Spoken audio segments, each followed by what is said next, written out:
नमस्कार दोस्तों। आज है 21 अगस्त 2023।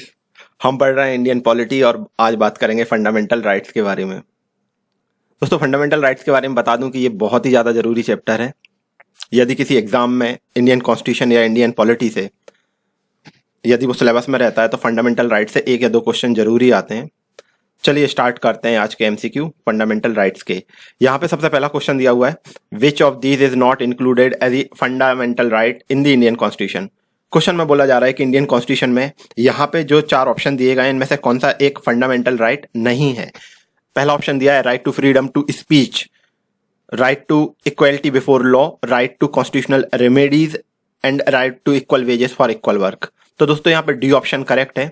मैं यहाँ पे आपको सबके मतलब बता देता हूँ। Right to freedom of speech, तो हमारी कंट्री में फ्रीडम ऑफ स्पीच की आज़ादी है, तो यहाँ पे ये बात सही दी हुई है। दूसरा ऑप्शन दिया है right to equality before law, कानून के सामने सब लोग बराबर हैं, ये बात भी सही है। और राइट टू कॉन्स्टिट्यूशनल रेमेडी, तो सभी को कॉन्स्टिट्यूशनल रेमेडी का अधिकार है, तो ये बात भी सही है। लेकिन हमारी कंट्री में ऐसा कोई राइट कॉन्स्टिट्यूशनली नहीं दिया गया है, ऐसा कोई फंडामेंटल राइट नहीं दिया है कि equal wages for equal work, समान काम के लिए समान वेजेस प्रोवाइड करे जाएंगे। तो इस तरह से कोई फंडामेंटल राइट कॉन्स्टिट्यूशन में नहीं बताया गया, तो यहाँ पे आपका डी ऑप्शन करेक्ट हो जाता है। क्वेश्चन सेकंड की बात करूंगा। लिखा हुआ है which of the following can a court issue for enforcement of fundamental right. बोला जा रहा है कि फंडामेंटल राइट को इन्फोर्स कराने के लिए कोर्ट क्या चीज इश्यू कर सकती है, a decree, an ordinance, a writ and a notification. तो यहाँ पे रिट जारी की जाती है हायर कोर्ट या सुप्रीम कोर्ट के थ्रू, तो यहाँ पे आपका सी ऑप्शन करेक्ट हो जाता है। क्वेश्चन थर्ड की बात करूंगा। लिखा हुआ है point out which from the following is not a right enumerated in the constitution of India but has been articulated by the supreme court to be a fundamental right. Question में बोला जा रहा है कि यहाँ पे जो लिस्ट दी गई है, यहाँ पे क्वेश्चन में दिया हुआ है point out which from the following is not a right enumerated in the constitution of India. Question में बोला जा रहा है कि यहाँ पे जो भी राइट दिए गए हैं, तो यहाँ पे कौन सा एक ऐसा राइट है जो कि कॉन्स्टिट्यूशन में तो नहीं दिया गया था कि ये एक आपका फंडामेंटल राइट है, लेकिन बाद में सुप्रीम कोर्ट ने इसको इस तरह से डिटेल किया, बताया कि ये आपका फंडामेंटल राइट रहेगा, आर्टिकुलेट किया है सुप्रीम कोर्ट ने कि इसको फंडामेंटल राइट के तौर पर कंसिडर करा जाएगा। तो ऐसी कौन सी बात है? Right to privacy, equality before law, abolition of untouchability, right to form association और यूनियन। दोस्तों यहाँ पे बाकी सारे जो ऑप्शन दिए हैं, जैसे कि बी ऑप्शन दिया हुआ है इक्वलिटी बिफोर लॉ, तो ये ऑलरेडी एक फंडामेंटल राइट है, कानून के सामने सब बराबर हैं। अबोल्यूशन ऑफ अनटचेबिलिटी, मतलब हमारी कंट्री में जो अनटचेबिलिटी होती है, अस्पृश्यता करते हैं कई सारे SC ST पब्लिक के साथ में, तो वो भी अबॉलिश कर दी गई है। यहाँ पे डी ऑप्शन दिया है राइट टू फॉर्म एसोसिएशन, तो हम लोग संगठन भी बना सकते हैं, तो ये सब भी एक फंडामेंटल राइट है। लेकिन राइट टू प्राइवेसी एक फंडामेंटल राइट नहीं था, बाद में सुप्रीम कोर्ट ने इसको राइट टू प्राइवेसी को फंडामेंटल राइट डिक्लेयर करा हुआ है, तो यहाँ पे आपका ए ऑप्शन करेक्ट हो जाता है, ध्यान रखिएगा। क्वेश्चन 4 की बात करते हैं। लिखा हुआ है which of the following writs orders of the high court supreme court is brought to get an order of an authority quashed. Question में बोला जा रहा है कि यहाँ पे कौन सी एक ऐसी रिट होती है जो कि हाई कोर्ट या सुप्रीम कोर्ट इश्यू करता है to get an order of an authority quashed. ठीक है, तो किसी अथॉरिटी के द्वारा कोई ऑर्डर दे दिया गया है और उसको क्वेश्चन करने के लिए, उसको निरस्त करने के लिए हाई कोर्ट या सुप्रीम कोर्ट किस तरह की एक रिट को जारी करते हैं। यहाँ पे 4 रिट के नाम दिए गए हैं, मेंडामस, सर्टियोरेरी, क्वे वारेंटो एंड हैबियस कॉर्पस। दोस्तों यहाँ पे ये जो रिट हैं सारे के सारे आपको पढ़ना चाहिए, बहुत ही जरूरी हैं। मैं धीरे धीरे करके सारे मतलब भी आपको बता देता हूं, क्योंकि ये बार बार इस चैप्टर में ये चीजें आएंगी, तो कहीं ना कहीं आपको इनके मतलब जरूर पता होना चाहिए। सबसे पहले मैं बात करता हूं मेंडामस की। मेंडामस एक ऑर्डर होता है जहां पे कोई पब्लिक अथॉरिटी है, यदि वो अपना काम प्रॉपर्ली नहीं कर रही होती है, तो हाई कोर्ट या सुप्रीम कोर्ट ऑर्डर जारी करके उसको बोलता है कि आप अपना प्रॉपर्ली काम करिए, तो उसको मेंडामस बोला जाता है। इसके बाद आता है सर्टियोरेरी। कोई लोअर कोर्ट होता है और वो ऑलरेडी कोई ऑर्डर पास कर चुका है और उस ऑर्डर को क्वैश करना है, निरस्त करना है, या किसी लोअर कोर्ट में बहुत ज्यादा केसेस की पेंडेंसी हो रही है, तो ऐसे ही कंडीशन में हाई कोर्ट या सुप्रीम कोर्ट जो रिट जारी करते हैं उसे सर्टियोरेरी बोलते हैं। इसके बाद क्वे वारेंटो। क्वे वारेंटो एक ऐसी कंडीशन रहती है जहां पे हाई कोर्ट या सुप्रीम कोर्ट रिट जारी करते हैं जहां पे कोई एक पर्सन है जो कि कोई ऑफिस को होल्ड कर रहा है, लेकिन वो उस ऑफिस के लिए एलिजिबल नहीं है, तो यहाँ पे high court supreme court writ जारी करके बोलते हैं कि आपने किस नाते या किस कंडीशन में ये आपने किस वारंटो कोए वारंटो मतलब किस कंडीशन में इस ऑफिस को होल्ड करा हुआ है, तो यहाँ पे कोए वारंटो का ये मतलब होता है। और हैवियस कॉर्पस आपको पता ही है दोस्तों कि यदि किसी का इलीगल डिटेंशन होता है, ठीक है, तो उसको किसी को अरेस्ट कर लिया जाता है इलीगली, तो फिर यहाँ पे ऐसी कंडीशन में जो हाई कोर्ट या सुप्रीम कोर्ट रहता है वो एक ऐसी रिट जारी करता है कि उसको रिलीज करने के लिए ये रिट जारी की जाती है। तो यहाँ पे दोस्तों जो भी ऑप्शन दिए गए हैं, तो यहाँ पे आपका सी ऑप्शन करेक्ट हो जाता है, ये बात ध्यान रखिएगा। क्वेश्चन 5 की बात करेंगे। लिखा हुआ है point out which from the following is not a right enumerated in the constitution of India but has been articulated by the supreme court to be a fundamental right. अब यहाँ पे फिर से वही बात करी जा रही है दोस्तों। क्वेश्चन में बोला जा रहा है कि इंडियन कॉन्स्टिट्यूशन में यहाँ पे जो ऑप्शन दिए गए हैं उनमें से कॉन्स्टिट्यूशन ऑफ इंडिया में किसको फंडामेंटल राइट नहीं बोला गया है, लेकिन बाद में सुप्रीम कोर्ट ने अपना जो ऑर्डर इश्यू करा और इसको बाद में फंडामेंटल राइट के तौर पर डिक्लेयर करा है। तो चलिए बात करते हैं। यहाँ पे पहला ऑप्शन दिया है राइट टू लाइफ। देखिए ये तो कॉन्स्टिट्यूशनली दिया हुआ है कि ये एक फंडामेंटल राइट है। यहाँ पे बी ऑप्शन दिया हुआ है equality of opportunity in matters of public employment. ठीक है, तो इक्वेलिटी ऑफ अपॉर्चुनिटी हमारे इधर पे कंट्री में सभी के लिए इक्वल अपॉर्चुनिटी की बात की गई है पब्लिक एम्प्लॉयमेंट में, तो ये बात भी यहाँ पे सही दी हुई है।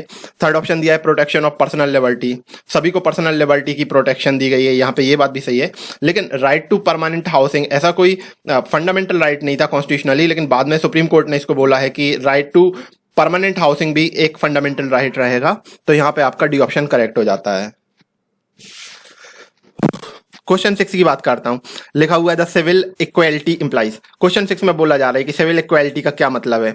यहाँ पे पहला ऑप्शन दिया हुआ है इक्वेलिटी बिफोर लॉ, कानून के सामने सब बराबर हैं। दोस्तों यही मतलब होता है सिविल इक्वेलिटी का, ठीक है, तो ध्यान रखिएगा सिविल इक्वेलिटी मतलब इक्वेलिटी बिफोर लॉ, कानून के सामने सभी लोग बराबर हैं।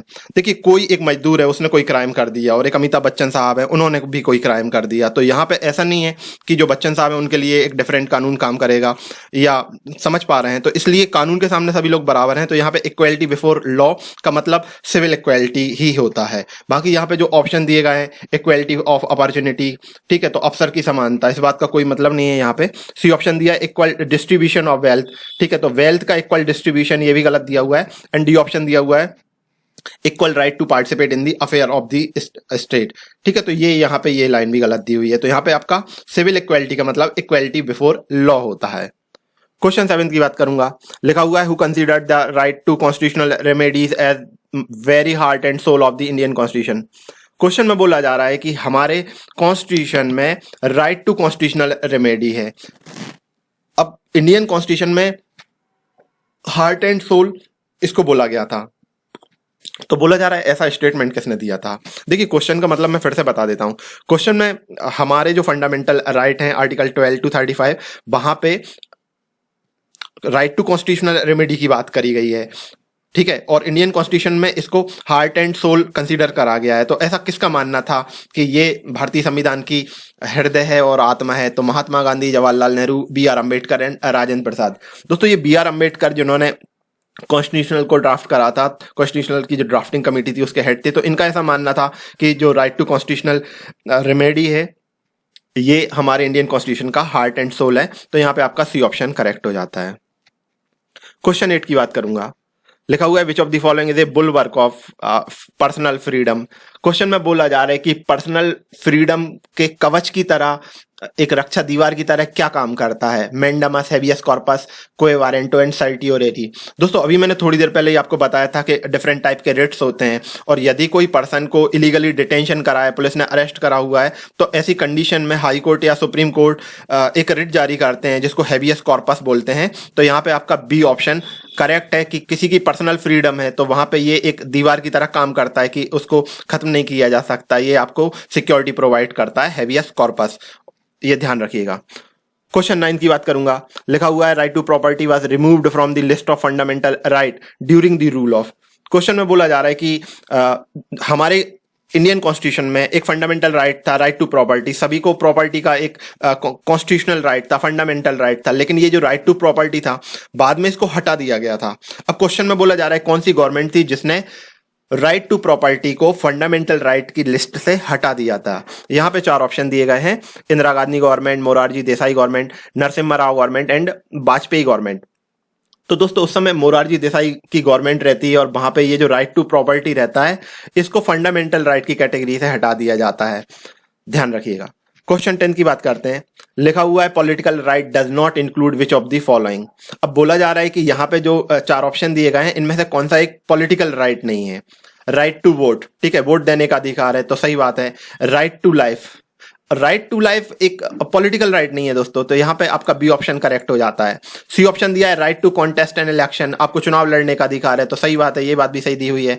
और डी ऑप्शन लिखा है right to launch complaint with executive bodies of the government, ठीक है, तो गवर्नमेंट की जो एग्जीक्यूटिव बॉडीज हैं आप उसके अगेंस्ट में कोई कंप्लेंट फाइल कर सकते हैं, तो आपको ये भी अधिकार है।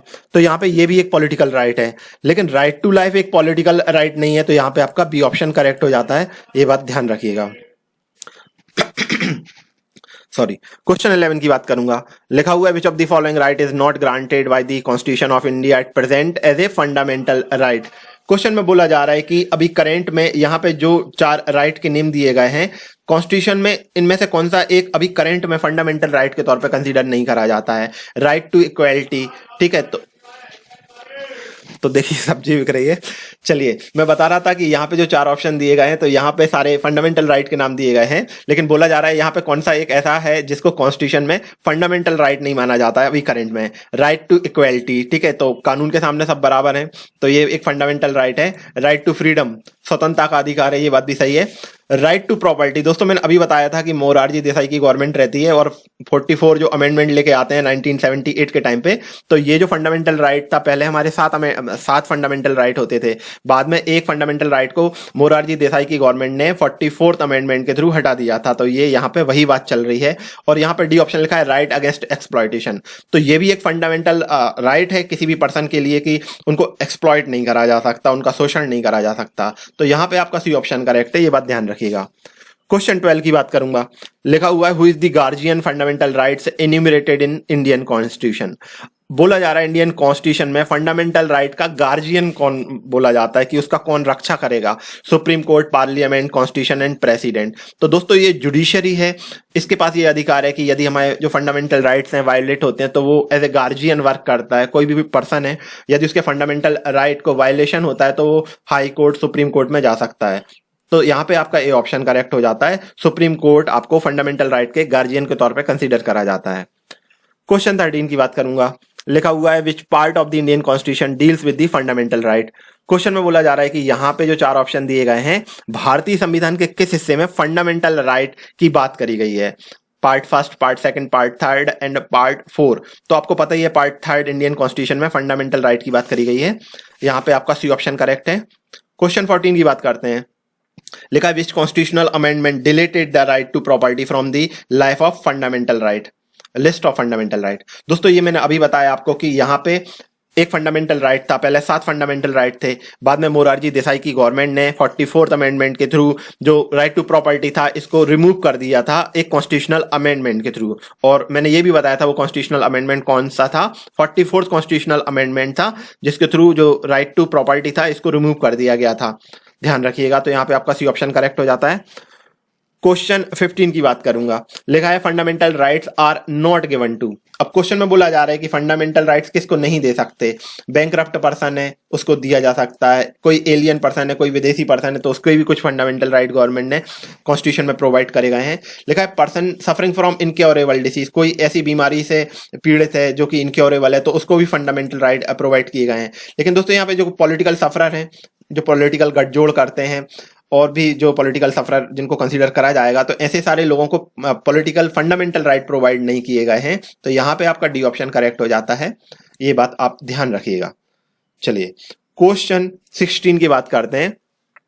लिखा हुआ है which one of the following is the guardian of fundamental right. अभी मैंने बताया था कि जुडिशरी होती है फंडामेंटल राइट की गार्जियन, तो यहाँ पे 4 ऑप्शन दिए हैं, legislature, executive, political party and judiciary. तो आपकी जो कोर्ट है, high court, supreme court, lower court, ये आपके फंडामेंटल राइट के यदि वायोलेशन होता है तो फिर वो गार्जियन की तरह वर्क करते हैं। कोई भी पर्सन है यदि उसके फंडामेंटल राइट्स का वायोलेशन होता है तो वो कोर्ट को अप्रोच कर सकता है, ये बात ध्यान रखिएगा। तो यहाँ पे आपका डी ऑप्शन करेक्ट हो जाता है। क्वेश्चन 17 की बात करूंगा। दोस्तों यहाँ पे कुछ मैचिंग करना है हमको, एक तरफ कुछ आर्टिकल दिए गए हैं और दूसरी तरफ उसके प्रोविजन दिए गए हैं, तो चलिए बात कर लेते हैं। यहाँ पे आर्टिकल 14 लिखा हुआ है राइट टू इक्वलिटी, कानून के सामने सब इक्वल हैं, तो सही बात दी हुई है, आर्टिकल 14 में ऐसी बात करी गई है। आर्टिकल 22 लिखा है right of a person under detention, ठीक है, तो कोई पर्सन को यदि डिटेन कर लिया गया है तो उसके भी अपने कुछ राइट हैं, तो उनकी बात आर्टिकल 22 में करी गई है, यहाँ पे ये भी सही दिया है। Right to freedom of religion, किसी भी पर्सन को अपने रिलीजन को फॉलो करने की फ्रीडम दी गई है कॉन्स्टिट्यूशन में, फंडामेंटल राइट में, आर्टिकल 25 में, यहाँ पे ये भी सही दिया हुआ है। और राइट टू कॉन्स्टिट्यूशनल रेमेडी, ठीक है, संवैधानिक उपचारों का अधिकार, कॉन्स्टिट्यूशनल रेमेडी की बात करी गई है आर्टिकल 32 में, तो यहाँ पे ये ऑप्शन भी सही दिया हुआ है। यहाँ पे चारों जो ऑप्शन है वो पूरे प्रॉपर मैचिंग दी हुई है, तो यहाँ पे पहला ऑप्शन आपका करेक्ट हो जाता है, 1, 2, 3 एंड 4। क्वेश्चन 18 की बात करूंगा, लिखा हुआ है which of the following are covered under the fundamental right in the constitution of India. Question में बोला जा रहा है कि यहाँ पे जो ऑप्शन दिए गए हैं, तो क्वेश्चन में बोला जा रहा है कि यहाँ पे कॉन्स्टिट्यूशन ऑफ इंडिया में किसको फंडामेंटल राइट के तौर पे कवर करा गया है। चलिए बात कर लेते हैं। यहाँ पे पहला ऑप्शन दिया हुआ है प्रोहिबिशन ऑफ ट्रैफिक, ये गलत दिया हुआ है यहाँ पे, prohibition of trafficking in human beings and forced labour. तो हमारी कंट्री में दोस्तों मानव तस्करी या किसी के साथ जो बंधुआ मजदूरी होती है, किसी के साथ जो फोर्स्ड लेबर करा जाता है, तो इसको मना करा गया है, तो ये एक फंडामेंटल राइट है, तो यहाँ पे ये सही दिया हुआ है। सेकंड ऑप्शन लिखा हुआ है prohibition of employment of children in factories, जो छोटे छोटे बच्चे हैं तो आप उनको फैक्ट्रीज में एम्प्लॉयड नहीं कर सकते, ऐसी मनाही की गई है, तो यहाँ पे ये बात भी सही है। थर्ड ऑप्शन दिया है freedom of conscience and free profession practice and propagation of religion, तो हमको कंसाइंस की आजादी है, practice and propagation of religion ये भी आजादी है दोस्तों, लेकिन यहाँ पे लिखा हुआ है फ्री प्रोफेशन, मतलब कोई भी पर्सन है वो कुछ भी अपना रोजगार अपना सकता है। दोस्तों ये बात यहाँ पे पूरी तरह सही नहीं है। अब देखिए कोई पर्सन रात को दारू पी के कहता है मैं तो कल से डॉक्टर ही करूंगा, तो ऐसा नहीं हो सकता। या कोई पर्सन है, अब वो ये बोलता है कि मैं कल से बॉम्ब बनाने की फैक्ट्री डालने वाला हूं, तो ऐसा नहीं किया जा सकता। तो यहाँ पे जो थर्ड ऑप्शन दिया हुआ है ये गलत है, पहला और दूसरा ऑप्शन ही सही है, ठीक है। तो यहाँ पे आपके फर्स्ट सेकंड ऑप्शन सही हो जाते हैं, ए ऑप्शन यहाँ पे करेक्ट हो जाता है। क्वेश्चन 19 की बात करते हैं, लिखा है all the following are fundamental rights guaranteed by Indian constitution except. अब क्वेश्चन में बोला जा रहा है कि यहाँ पे जो 4 ऑप्शन दिए गए हैं तो वो सारे फंडामेंटल राइट्स हैं, लेकिन यहाँ पे कोई एक जो ऑप्शन है वो फंडामेंटल राइट नहीं है। चलिए बात कर लेते हैं। Right to equality fundamental right है। राइट अगेंस्ट एक्सप्लॉयटेशन, किसी का शोषण नहीं होगा ऐसा भी कानून में अधिकार दिया हुआ है, फंडामेंटल राइट, ये दोनों सही दिए हुए हैं। थर्ड लिखा है right to educate means of livelihood, अब किसी को पर्याप्त जीविका का अधिकार है, ठीक है, तो ये तो नहीं दिया हुआ है हमारे कॉन्स्टिट्यूशन में, तो यहाँ पे ये बात गलत हो जाती है। और डी लिखा है right to freedom of religion, सबको अपने धर्म का पालन करने का अधिकार है, स्वतंत्रता है, तो यहाँ पे डी ऑप्शन भी करेक्ट है। दोस्तों यहाँ पे सी ऑप्शन गलत दिया हुआ है कि सभी को एडुकेट मीन्स ऑफ लाइवलीहुड का अधिकार नहीं दिया हुआ है कॉन्स्टिट्यूशन में, ध्यान रखिएगा। क्वेश्चन 20 की बात करते हैं, लिखा है which of the following is not one of the fundamental right. यहाँ पे फिर से 4 ऑप्शन दिए गए हैं और बोला जा रहा है कि इनमें से कौन सा एक फंडामेंटल राइट नहीं है। पहला ऑप्शन दिया है right to freedom of religion, ठीक है, फ्रीडम ऑफ रिलीजन दी गई है हमारी कंट्री में। Right to freedom of thought and expression, तो सबको अपने विचार एक्सप्रेस करने की, अभिव्यक्ति की स्वतंत्रता है, तो ये बात भी यहाँ पे सही दी हुई है। सी ऑप्शन दिया है राइट टू इक्वलिटी, ठीक है, तो सब लोग इक्वल हैं कानून के सामने, तो यहाँ पे ये ऑप्शन भी सही है। डी ऑप्शन दिया हुआ है right to equal pay for equal work for man as well as women. अब क्वेश्चन में बोला जा रहा है, ऑप्शन में बोला जा रहा है कि equal pay for equal work, समान काम के लिए इक्वल वेजेस या पे दिया जाएगा आदमी और औरत दोनों के लिए, इस तरह का एक फंडामेंटल राइट है, तो ये गलत दिया हुआ है, ऐसा कोई फंडामेंटल राइट कॉन्स्टिट्यूशन में बात नहीं करी गई है। क्वेश्चन 21 की बात करते हैं, लिखा हुआ Indian constitution has given some liberties to its citizen which of the following is not true about citizen is free to the liberty of. अब क्वेश्चन में बोला गया है कि इंडियन कॉन्स्टिट्यूशन में जो इंडियन सिटीजन है उनको कुछ लिबर्टीज दी गई हैं, आजादी दी गई हैं, लेकिन यहाँ पे कौन सी एक ऐसी बात है जो कि सही नहीं दी गई है। इंडियन जो सिटीजन है उनकी लिबर्टी की जो फ्रीडम है तो उसको लेके कुछ स्टेटमेंट दिए गए हैं, लेकिन यहाँ पे कोई सा एक स्टेटमेंट गलत दिया हुआ है, तो चलिए बात कर लेते हैं। यहाँ पे सबसे पहला ऑप्शन लिखा है हिज एक्सप्रेशन एंड स्पीच, तो कोई भी पर्सन है वो अपना एक्सप्रेस कर सकता है, अपना स्पीच दे सकता है, ऐसा कोई राइट फंडामेंटल राइट दिया गया है कॉन्स्टिट्यूशन में, ऐसी हमको लिबर्टी प्रोवाइड करी गई है, तो यहाँ पे ये ऑप्शन सही दिया है। लिखा है टुगेदर पीसफुली विदाउट आर्म्स, बिना हथियारों के हम लोग इकट्ठे हो सकते हैं, ये बात भी सही दी हुई है। सी ऑप्शन दिया हुआ हुआ है to purchase land and the property in any part of country. Bharat देश के किसी भी क्षेत्र में हम प्रॉपर्टी को परचेज कर सकते हैं, जमीन खरीद सकते हैं, ये बात भी सही दी हुई है। टू फॉर्म एसोसिएशन और यूनियन, हम संगठन बना सकते हैं, तो ये बात भी सही दी हुई है। लिखा है to do business in any trades in the list prepared by Indian government. दोस्तों ये बात गलत दी हुई है। अभी मैं बता रहा था कि मुझको बॉम्ब की फैक्ट्री डालना है, कल से डॉक्टरी करना है, तो ये सारी बातें यहाँ पे गलत दी हुई है, तो यहाँ पे आपका ई ऑप्शन गलत दिया हुआ है। ध्यान रखिएगा, ऐसी लिबर्टी कॉन्स्टिट्यूशन में बात नहीं करी गई है। क्वेश्चन 22 की बात करता हूं। लिखा है right to education act 2002 was introduced to help which one of the following group of society. सन 2002 में गवर्नमेंट एक एक्ट लेके आती है जिसे बोलते हैं राइट टू एजुकेशन एक्ट। ठीक है, तो सभी को एजुकेशन दी जाएगी इस एक्ट के थ्रू। अब बात करी गई है कि ये जो एक्ट लाया गया था, तो यहाँ पे कौन से ग्रुप ऑफ सोसाइटी के लिए ये एक्ट लाया गया था, राइट टू एजुकेशन एक्ट। लिखा हुआ है पहला option childrens of the age of 16 to 14 years, 6 से 14 साल के जो बच्चे हैं उनके लिए एजुकेशन की बात इस एक्ट में करी गई है, उनके लिए कंपलसरी एजुकेशन की बात की गई है। दोस्तों ये बात सही दी गई है। इसी वजह से जो गांव रहते हैं, सिटीज रहती हैं, गवर्नमेंट स्कूल खोले जाते हैं और कंपलसरी एजुकेशन का प्रोविजन किया गया है यहाँ पे, तो ये ऑप्शन सही दिया हुआ है। लिखा है कॉलेज गोइंग टीनेजर्स, तो दोस्तों ऐसी बात तो नहीं की गई है कि सभी के लिए जो टीनेजर्स हैं उनको कॉलेज भेजा जाएगा या उनकी एजुकेशन की बात करी जाएगी। सी ऑप्शन दिया हुआ है all adult who could not gate formal education, वो सभी एडल्ट जो फॉर्मल एजुकेशन हासिल नहीं कर पाए हैं उनके लिए एजुकेशन की बात भी नहीं की गई थी इस एक्ट में। डी ऑप्शन दिया है those who are interested in technical education. ठीक है, तो जो टेक्निकल एजुकेशन में इंटरेस्टेड हैं उनको एजुकेशन की बात भी नहीं की गई थी।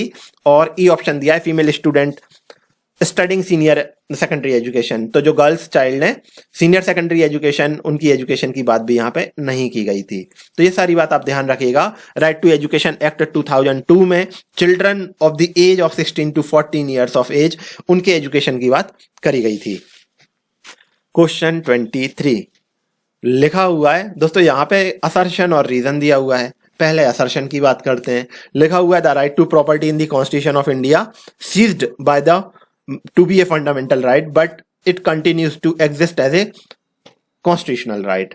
क्वेश्चन में बोला जा रहा है, असर्शन में बोला जा रहा है कि राइट टू प्रॉपर्टी एक कॉन्स्टिट्यूशन ऑफ इंडिया में फंडामेंटल राइट के तौर पे इसको खत्म कर दिया गया है, लेकिन ये अभी भी कॉन्स्टिट्यूशन के अंदर एक कॉन्स्टिट्यूशनल राइट के तौर पे एग्जिस्ट करती है राइट टू प्रॉपर्टी। तो ये बात सही है दोस्तों।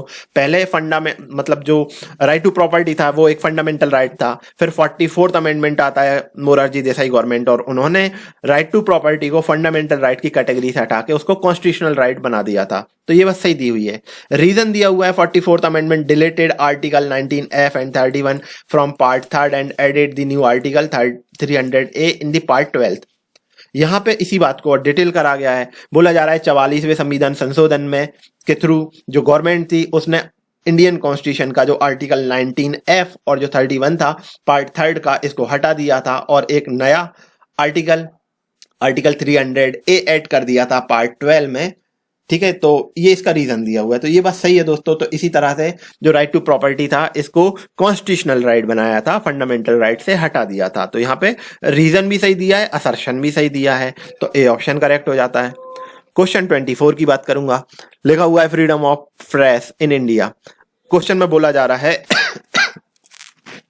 कि इंडियन कॉन्स्टिट्यूशन में फ्रीडम ऑफ प्रेस, ठीक है, तो जो प्रेस है उसको आज़ादी दी गई है, उसकी स्वतंत्रता की बात करी गई है। तो ये कहाँ पे बात करी गई है? लिखा है available to the people under the law of the parliament. ठीक है, तो पार्लियामेंट के लॉ के थ्रू ये लोगों के लिए अवेलेबल है, गलत दिया हुआ है ये बात। दूसरा लिखा है specially provided in the constitution, specifically provided in the constitution, तो ये बात भी गलत है कि ऐसी कोई अलग से बात नहीं करी गई है। लिखा है implied in the right to freedom of expression. लिखा हुआ है कि इंडियन कॉन्स्टिट्यूशन में जो फंडामेंटल राइट है, right of freedom and expression, ठीक है, तो हमको स्वतंत्रता है, हमारे अभिव्यक्ति की आजादी है, विचारों की आजादी है। तो यहाँ पे इसी फंडामेंटल राइट में ये बात इम्प्लाइज होती है। ठीक है, इसी फंडामेंटल राइट में ये बात अंतर्निहित है, उसी बात में छुपी हुई है फ्रीडम ऑफ प्रेस की बात। तो ये यहाँ पे सही दिया हुआ है, सी ऑप्शन करेक्ट है। और डी ऑप्शन दिया available to the people of India under executive power, तो ये भी गलत दिया हुआ है। चलिए क्वेश्चन 25 की बात करूंगा। लिखा है which of the following is are instance of violation of human rights. ठीक है, तो यहाँ पे क्वेश्चन में बोला जा रहा है कि यहाँ पे कौन सी ऐसी कंडीशन है जो ह्यूमन राइट्स का वायलेशन करती है। ठीक है, a person who a person was detained by the security forces while going for casting vote in the parliamentary election। Option में बोला जा रहा है कि कोई पर्सन है, पार्लियामेंट्री इलेक्शन हो रहा है और वो वहां पे वोट करने जा रहा है और ऐसे में जो सिक्योरिटी फोर्सेस हैं वो उसको डिटेन कर लेती हैं, तो ये उसके ह्यूमन राइट्स का वायलेशन है। तो यहाँ पे ये बात सही दी हुई है। सेकंड ऑप्शन दिया है, a civilian was killed by the army while undertaking combing operation. बोला जा रहा है कि कोई जो सिक्योरिटी फोर्सेस हैं वो तलाशी अभियान ले रही हैं और ऐसी कंडीशन में कोई सिविलियन है उसको मार दिया जाता है, ठीक है, तो ये भी ह्यूमन राइट्स का वायोलेशन है। तो यहाँ पे ये दोनों ही ऑप्शन करेक्ट दिए गए हैं, सी ऑप्शन करेक्ट हो जाता है। क्वेश्चन 26 के बारे में बात करता हूं।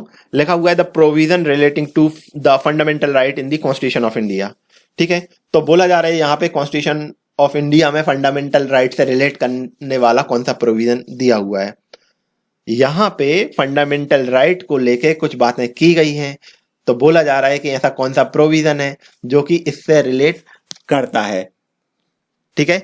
लिखा हुआ है कैन नॉट बी अमेंडमेंट। तो दोस्तों ये तो गलत दिया हुआ है, फंडामेंटल राइट को अमेंड नहीं करा जा सकता, करा जा सकता है, किया भी गया है, ये बात गलत दी हुई है। बी ऑप्शन लिखा है can be amended bye simple majority in the parliament. Parliament की सिंपल मेजोरिटी से जो फंडामेंटल राइट है उनको अमेंड कर सकते हैं, ये भी गलत दिया हुआ है। सी ऑप्शन दिया है can be amended bye 2/3 majority in the parliament. Parliament की 2/3 मेजोरिटी से इनमें अमेंडमेंट करी जा सकती है, ये भी गलत दिया हुआ है। अब मैं जो बोलने वाला हूं वो ध्यान से सुनिएगा। फंडामेंटल राइट में अमेंडमेंट कर सकते हैं, लेकिन कब? Amended bye 2/3 majority of the member present and voting in the parliament, ठीक है। तो पार्लियामेंट के अंदर जो भी मेंबर प्रेजेंट हैं उनकी 2/3 मेजोरिटी से वोटिंग होगी और इसके बाद जो भी डिफरेंट स्टेट के लेजिस्लेचर हैं वो भी मेजोरिटी में इसको रेटिफाई करेंगे। ऐसी ही कंडीशन में फंडामेंटल राइट में अमेंडमेंट की जा सकती है। तो यहां पे आपका डी ऑप्शन करेक्ट दिया हुआ है। क्वेश्चन 27 की बात करूंगा। लिखा हुआ है the writ habeas corpus is available for. दोस्तों मैंने शुरुआत में ही आपको बताया था हैबियस कॉर्पस क्या होता है। हैबियस कॉर्पस मैंने बताया था किसी पर्सन को इलीगली डिटेन कर लिया गया है, तो वहां पे फिर ये जो रिट है ये आपको कोर्ट या जुडिशरी इसको इश्यू कर सकती है। तो यहाँ पे यही पूछा गया है कि ये किस लिए ये जो सिस्टम है ये अवेलेबल है। पहला ऑप्शन दिया डायरेक्टिंग एनी पर्सन कॉर्पोरेशन और inferior court to do particular thing. तो ये गलत दिया हुआ है कि जो कोर्ट है वो डायरेक्शन दे रहा है किसी पर्टिकुलर थिंग के लिए, किसी पर्सन या कॉर्पोरेशन के लिए। सेकंड दी हुई है the purpose of releasing from illegal custody person unlawfully detain, ठीक है। तो किसी पर्सन को अनलॉफुली डिटेन करा गया है और इलीगल कस्टडी से उसको रिलीज कराने के लिए इस तरह की जो रिट है वो कोर्ट के थ्रू इश्यू करी जाती है, जिसको हैबियस कॉर्पस बोलते हैं। और ये बात ध्यान रखिएगा, ये कहीं ना कहीं लाइफ में काम आ सकती है ये बात, ठीक है। सभी चीजें काम आ सकती हैं। सी ऑप्शन की बात करूंगा। लिखा हुआ है detention of supreme court to an inferior court to send the record of the pending cases, ठीक है। तो बोला जा रहा है कि सुप्रीम कोर्ट डायरेक्शन दे रहा है इंफीरियर कोर्ट को कि जो भी आपके यहाँ पे पेंडिंग केस हैं आप उनका रिकॉर्ड हमारे पास भेज दीजिए, तो ये गलत दिया हुआ है। और डी ऑप्शन दिया हुआ है directing the lower court to stop proceeding by higher court, ठीक है। तो कोई हायर कोर्ट लोअर कोर्ट को डायरेक्शन दे रहा है कि आप अपनी प्रोसीडिंग को रोक दीजिए, तो ये भी यहाँ पे गलत दिया हुआ है। हैबियस कॉर्पस का मतलब ध्यान रखिएगा। क्वेश्चन 28 की बात करूंगा। लिखा हुआ है with reference to Indian constitution consider the following statement. यहाँ पे दो ऑप्शन दिए हुए हैं। पहली बात लिखी हुई है originally 7 fundamental right were listed in the constitution. यहाँ पे पहली बात लिखी हुई है कि शुरुआती तौर पे जो इंडियन कॉन्स्टिट्यूशन था वहां पे 7 फंडामेंटल राइट की बात करी गई थी। ये बात मैंने आपको बताई भी है कि 7 फंडामेंटल राइट थे, सही बात है। और इसके बाद में जनता पार्टी गवर्नमेंट आती है मोरारजी देसाई की, 44वां अमेंडमेंट लाते हैं और ये फंडामेंटल जो राइट था प्रॉपर्टी का उसको अमेंड करके कॉन्स्टिट्यूशनल राइट बना देते हैं। तो यहाँ पे वही बात लिखी हुई है, ठीक है। तो ये बात भी सही दी हुई है। तो यहां पे आपके दोनों ऑप्शन करेक्ट दिए हुए हैं, सी ऑप्शन करेक्ट हो जाता है। चलिए क्वेश्चन 29 के बारे में बात कर लेते हैं। लिखा हुआ है कंसीडर दी फॉलोइंग स्टेटमेंट। यहां पे कुछ स्टेटमेंट दिए गए हैं, हमको करेक्ट स्टेटमेंट बतानी है, तो चलिए बात कर लेते हैं। लिखा हुआ है the fundamental rights under the Indian constitution are fundamental because. Question में बोला जा रहा है कि जो फंडामेंटल राइट है इंडियन कॉन्स्टिट्यूशन में वो फंडामेंटल है। क्यों है फंडामेंटल? पहला ऑप्शन दिया है they are protected and enforce by the constitution, ठीक है। तो इनका प्रोटेक्शन और इन्फोर्समेंट कॉन्स्टिट्यूशन में बात करी गई है। कॉन्स्टिट्यूशन इनको प्रोटेक्ट भी करता है, इन्फोर्स कराता है, तो ये बात सही दी हुई है। लिखा है they can be suspended only in the manner prescribed bye the constitution. लिखा हुआ है कि इनको सस्पेंड करा जा सकता है, लेकिन उसी तरीके से सस्पेंड कर सकते हैं जैसा कि कॉन्स्टिट्यूशन में जो तरीका बताया गया है, तो ये बात भी सही दी हुई है। लिखा है थर्ड लिखा है they are enforceable against the state, तो ये बात भी सही दी हुई है कि स्टेट के अगेंस्ट में भी इनको इन्फोर्स करा जा सकता है, कराया जाता है। और डी लिखा है they can not B amendment, तो दोस्तों आपको पता ही है, मैं बात कर चुका हूं, अमेंडमेंट तो करी जा सकती है। तो यहाँ पे आपका ये जो फोर्थ ऑप्शन है ये गलत दिया हुआ है, तो यहाँ पे आपका डी ऑप्शन करेक्ट हो जाता है। First, second and third option यहाँ पे करेक्ट दिया हुआ है। क्वेश्चन 30 की बात कर लेते हैं। लिखा है part third of the constitution in India relates to, question में बोला जा रहा है कि भारतीय संविधान का जो भाग 3 है, पार्ट थर्ड है, किस बारे में बात कर रहा है? फंडामेंटल राइट की बात कर रहा है, तो यहाँ पे ए ऑप्शन करेक्ट हो जाता है। क्वेश्चन 31 की बात कर लेते हैं। यहाँ पे 2 स्टेटमेंट दी गई है, करेक्ट स्टेटमेंट हमको बतानी है, तो चलिए देख लेते हैं।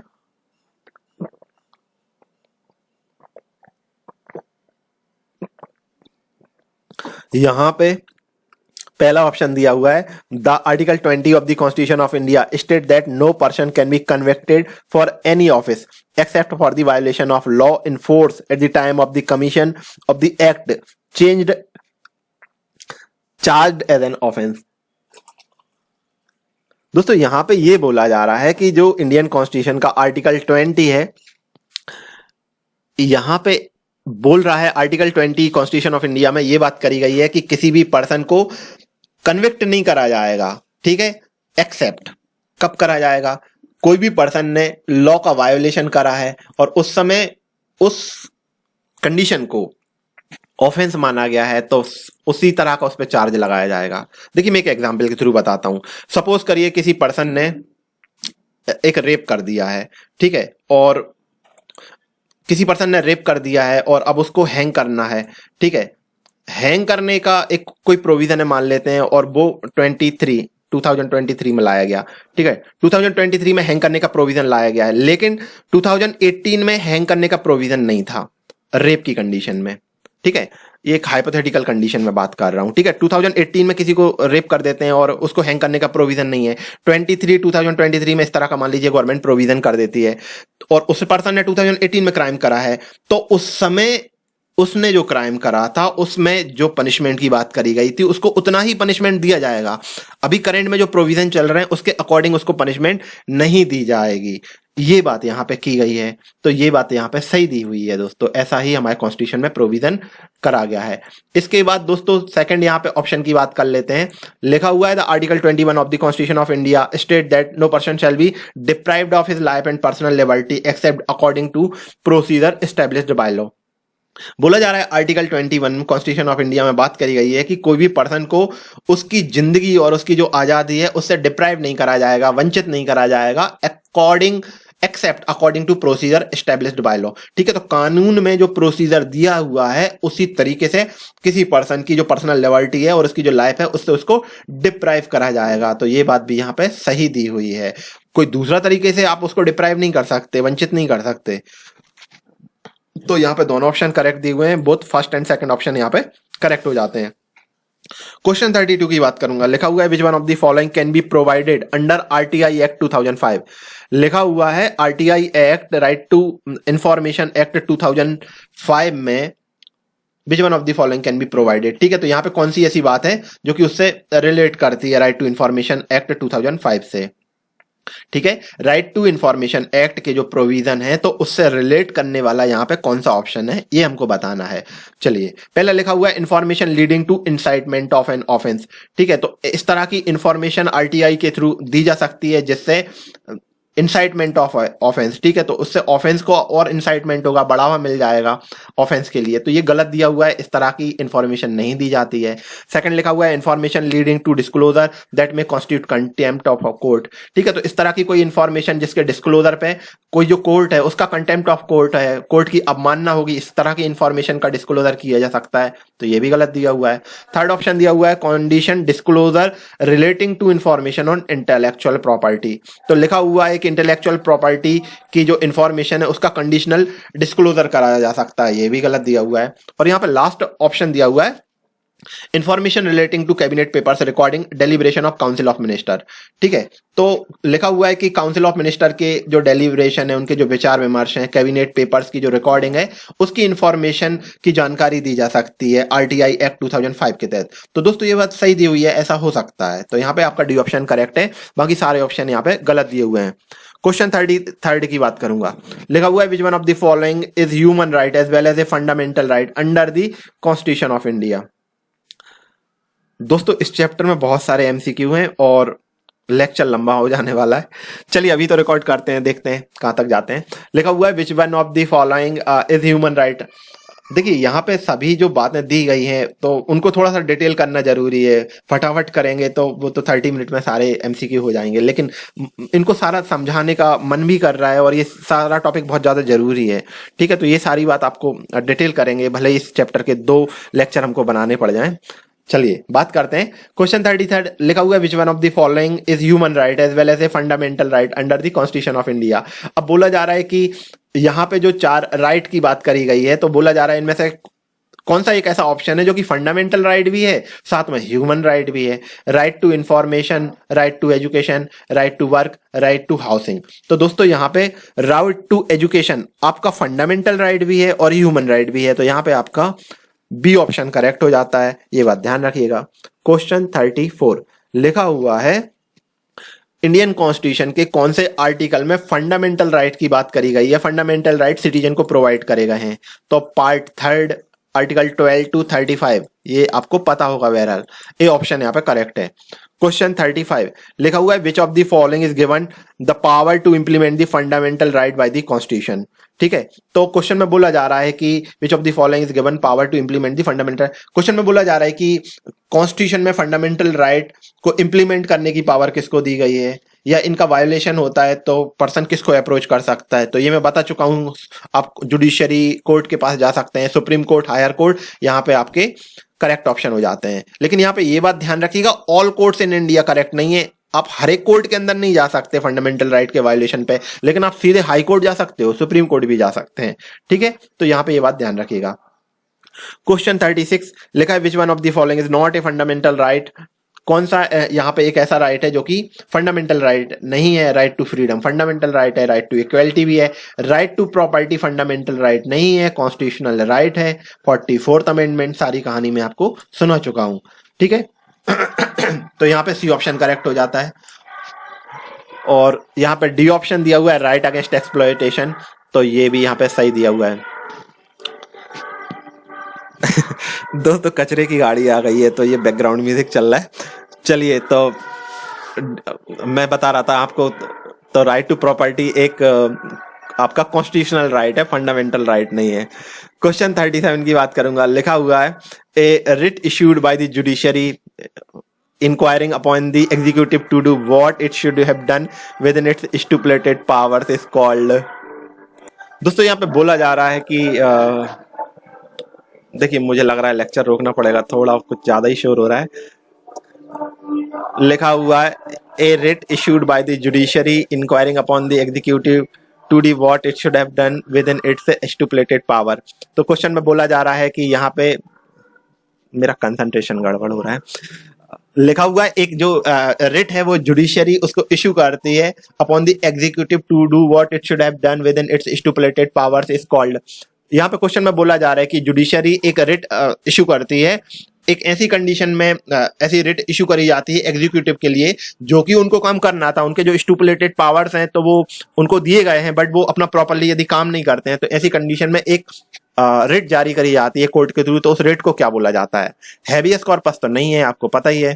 मैंडामस एक रिट होती है दोस्तों, और मैंने इस लेक्चर के शुरुआती 3rd या 4th क्वेश्चन में आपको सारे रिट समझा दिए थे। तो मैंडामस में यही लिखा हुआ है, जब आप इस रिट को पढ़ेंगे डिटेल से तो लिखा है कोर्ट बोलता है कि हम आदेश देते हैं, तो यहाँ पे ऑर्डर दिए जाते हैं कोई एग्जीक्यूटिव को, यदि वो अपना प्रॉपर्ली काम नहीं कर रहा है, कोई पब्लिक अथॉरिटी है प्रॉपर्ली काम नहीं कर रही है, तो यहाँ पे आपका बी ऑप्शन करेक्ट हो जाता है। प्रोहिबिशन, कोई वारंटो, ये सारे ऑप्शन यहाँ पे गलत दिए हुए हैं, ध्यान रखिएगा। क्वेश्चन 38 की बात करूंगा। लिखा हुआ है under the provision of right to freedom of religion are included in. लिखा है under the provision of right to freedom of religion are include. बोला जा रहा है कि right to freedom of religion में यहाँ पे जो ऑप्शन दिए गए हैं तो कौन सी बात यहाँ पे सही दी हुई है? तो यहाँ पे पहला ऑप्शन लिखा हुआ है राइट टू प्रोपेगेट रिलीजन। ठीक है, तो आप अपने रिलीजन को प्रोपेगेट कर सकते हो, ठीक है, सही बात दी हुई है। लिखा है right to the Sikh to wear and carry kirpan. ठीक है, तो जो सिख कम्युनिटी के लोग हैं वो कृपाण को धारण कर सकते हैं, पहन सकते हैं, तो ये बात भी यहाँ पे सही दी हुई है। देखिए क्या है कॉन्स्टिट्यूशन में, मतलब कॉन्स्टिट्यूशन में या हमारी कंट्री में ये है कि आप कोई भी वेपन कैरी नहीं कर सकते, वेपन नहीं रख सकते, लेकिन जो सिख कम्युनिटी है तो उनको ये कॉन्स्टिट्यूशनल राइट दिया गया है, फंडामेंटल राइट दिया गया है कि भैया आप अपना कृपाण रख सकते हो। ठीक है, तो ये सेकंड ऑप्शन भी यहाँ पे सही दिया हुआ है। हालांकि वो कृपाण ऐसी फुल साइज की नहीं होती है, आपको पता ही होगा, बिल्कुल मिनी साइज की होती है। चलिए, थर्ड ऑप्शन दिया हुआ है यहाँ पे, right of the state to legislate for social reform. ठीक है, तो यहाँ पे थर्ड ऑप्शन में दिया हुआ है कि जो स्टेट लेजिस्लेचर है अब उसका ये काम होता है कि वो सोशल रिफॉर्म की बात करे। ठीक है, इस तरह का राइट की बात करी गई है, तो ये बात भी यहाँ पे सही दी हुई है। फोर्थ ऑप्शन दिया हुआ है, right of religious bodies to secure conversion of people of to their own faith. दोस्तों ये बड़ी खतरनाक बात दी गई है। लिखा हुआ है कि कोई भी रिलीजियस बॉडी है, ठीक है, अब कोई भी जो पर्सन है तो वो उसका सिक्योर कन्वर्जन कर सकते हैं, अपने धर्म में परिवर्तन कर सकते हैं। तो दोस्तों इस तरह का कोई फंडामेंटल राइट या जो फ्रीडम ऑफ रिलीजन की बात करी गई है कॉन्स्टिट्यूशनल में, लेकिन इस तरह की बात नहीं करी गई है। लेकिन स्टिल हमारी कंट्री में ये सारी चीजें होती रहती हैं जो कि गलत हैं। ठीक है, तो यहाँ पे जो फोर्थ ऑप्शन है वो गलत दिया हुआ है, बाकी सारे ऑप्शन यहाँ पे करेक्ट दिए हुए हैं। तो first, second and third option आपका करेक्ट हो जाता है। क्वेश्चन 39 की बात करूंगा। लिखा हुआ है which provision of the fundamental right is directly related to the exploitation of children. Question में बोला जा रहा है कि यहाँ पे कौन सा ऐसा आर्टिकल है, कौन सा ऐसा प्रोविजन है फंडामेंटल राइट में जो कि एक्सप्लॉयटेशन ऑफ चिल्ड्रन की बात करता है कि आपको ये सब नहीं करना है। ठीक है, तो आर्टिकल 24, जब आप इंडियन कॉन्स्टिट्यूशन में फंडामेंटल राइट पढ़ेंगे तो आर्टिकल 24 में ये बात करी जा सकती है, करी गई है कि फंडामेंटल राइट में कि जो चिल्ड्रन हैं उनको एक्सप्लॉयट नहीं करा जा सकता, मानव तस्करी नहीं की जा सकती, बहुत सारी बातें दी हुई हैं, पढ़िएगा आप। क्वेश्चन 40 की बात करते हैं। लिखा है an accused of an offence can not be compelled to be witness against himself which article of Indian constitution provide for this. Question में बोला जा रहा है कि कोई पर्सन है, अब उसने कोई क्राइम कर दिया है, कोई ऑफेंस कर दिया है, तो इंडियन कॉन्स्टिट्यूशन में ये बात करी गई है कि उस पर्सन को उसके ही अगेंस्ट में गवाही देने के लिए मजबूर नहीं करा जा सकता। तो ये बोला जा रहा है कि ये किस आर्टिकल में बात करी गई है, तो यहाँ पे आर्टिकल 20 में इंडियन कॉन्स्टिट्यूशन में ये बात करी गई है कि किसी भी पर्सन को आप कंपेल नहीं कर सकते टू विटनेस अगेंस्ट हिमसेल्फ। ये बात ध्यान रखिएगा, ए ऑप्शन यहाँ पे करेक्ट हो जाता है। क्वेश्चन 41 की बात करूंगा। लिखा हुआ है कि the right to property was removed from the list of fundamental right enlisted in the constitution of India through which one of the following amendment. ठीक है, तो राइट टू प्रॉपर्टी को हटा दिया गया था फंडामेंटल राइट की लिस्ट से और बाद में कॉन्स्टिट्यूशनल राइट बना दिया गया था। यहाँ पे आपका बी ऑप्शन करेक्ट है। ये सारा डिस्कशन में कर चुका हूं। क्वेश्चन 42 की बात करूंगा। लिखा हुआ है which of the following article of Indian constitution guarantees freedom to press. ठीक है, तो दोस्तों आर्टिकल 19 में लिखा हुआ है right to freedom and expression. ठीक है, तो वहां पे ये बात इंप्लाई होती है कि आप फ्रीडम ऑफ प्रेस भी वहां पे गारंटी दी गई है, तो यहाँ पे आर्टिकल 19 करेक्ट हो जाता है। इस तरह का भी एक क्वेश्चन हमने डिस्कस करा हुआ है। ठीक है, इंडियन कॉन्स्टिट्यूशन में फ्रीडम ऑफ प्रेस की गारंटी दी गई है, तो किस कॉन्स्टिट्यूशन में ये इनडायरेक्टली बात कंसिडर करी गई है, तो आर्टिकल 19 में ऐसा सब दिया हुआ है। क्वेश्चन 43 की बात करते हैं। लिखा है which one of the following right is available under article 19(1)(d read with article 21। ठीक है, तो यहां पे बोला जा रहा है कि आर्टिकल 19(1)(d को आर्टिकल 21 के साथ में पढ़ा जाएगा। ठीक है, तो यहाँ पे किस राइट को लेके बात करी जा रही है, कौन सा ऐसा राइट है जो कि आर्टिकल 19(1)(d और आर्टिकल 21 को साथ में लेके वो राइट आपको प्रोवाइड करा गया है। Right to travel abroad, right to shelter, right to privacy and right to information. बात चल रही है राइट टू प्राइवेसी और अब इसको फंडामेंटल राइट डिक्लेयर कर दिया है कोर्ट ने। तो ये बात आर्टिकल 19(1)(d और आर्टिकल 21 को यदि साथ में मिला के पढ़ते हैं तो ये right to privacy as fundamental right इसको कंसीडर करा जा सकता है। ये हमको एक राइट अवेलेबल है। सी ऑप्शन यहाँ पे आपका करेक्ट दिया हुआ है। क्वेश्चन 44 की बात कर लेते हैं। लिखा है right to education to all children between the age 6 to 14 years is. देखिए एक एक्ट भी आ गया और फाइनली जो 6 से 14 साल के जो बच्चे हैं इनकी जो शिक्षा की बात करी गई है, अब ये एक फंडामेंटल राइट है, तो यहाँ पे आपका बी ऑप्शन करेक्ट है। बाकी सारी बातें लिखा है इंक्लूडेड इन दी डीपीएसपी। ठीक है, तो दोस्तों ये डीपीएसपी में ऐड करा गया है, लेकिन वहां पे 6 से 14 साल के बच्चे की बात नहीं करी गई है, 0 to 6 ईयर की बात करी गई है। पहले डीपीएसपी में ये सारी बात करी गई थी, लेकिन बाद में फिर इसको राइट टू एजुकेशन एक अमेंडमेंट के थ्रू इसको फंडामेंटल राइट बना दिया गया था। लेकिन फिलहाल में यहाँ पे ये लाइन गलत दी हुई है। सिचुएटरी राइट है, वैधानिक अधिकार है, तो ये भी गलत दिया है। नन ऑफ द अबव, ये भी गलत है। चलिए सी ऑप्शन, बी ऑप्शन आपका करेक्ट है। ध्यान रखिएगा फंडामेंटल राइट है राइट टू एजुकेशन। ठीक है, 6 से 14 साल के बच्चों की जो एजुकेशन है ये उनका एक अधिकार है और ये एक फंडामेंटल राइट है। क्वेश्चन 45। ठीक है दोस्तों, तो दोस्तों यहाँ पे अभी कुछ 20-30 क्वेश्चन और रह गए हैं इस चैप्टर के, और अभी हम इनको डिस्कस भी करेंगे, लेकिन वो एक अगले लेक्चर में डिस्कस करेंगे। कोशिश करूंगा आज ही बन जाए, या फिर हम इसको कल डिस्कस करेंगे। और बड़ा मजा आ रहा था, अभी मैं कुछ काम निकल आया है सडनली और वो मुझे जाना होगा। तो चलिए दोस्तों, इसका एक नेक्स्ट लेक्चर तैयार करेंगे, कल के दिन डिस्कस करेंगे, शायद समय मिलेगा जब। ठीक है, तो फिलहाल के लिए बस इतना ही। स्टडी करते रहिएगा। Thank you very much. Thank you.